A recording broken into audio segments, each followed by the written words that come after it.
And we are back with Business RadioX Pro Tip. Stone Payton, Lee Kantor here with you.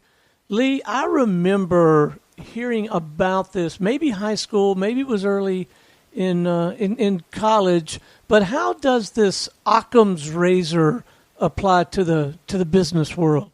Well, I've been studying a variety of mental models lately, and Occam's Razor is always used as an example of a mental model. And Occam's Razor, for people who don't know, it's a mental model that says the simplest solution is usually the best one. That's the premise. So what happens when you learn about mental models, and this one in particular, all it's saying is, okay, when I'm faced with a decision, I want to be able to, the correct decision, so I want to be able to cut through the noise and focus on the fewest assumptions in the most direct path. And in business, a lot of times we don't do that.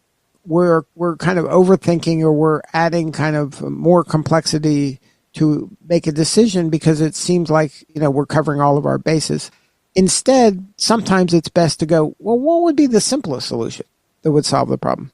Instead of a 12-step process to solve the problem, what's a 2-step process? Is there a way to just, is there a straight line here instead of this, curvy line? Is there a way of kind of just simplifying something? Does it have to be as complicated as we're making things? And just start trying to prune steps off things.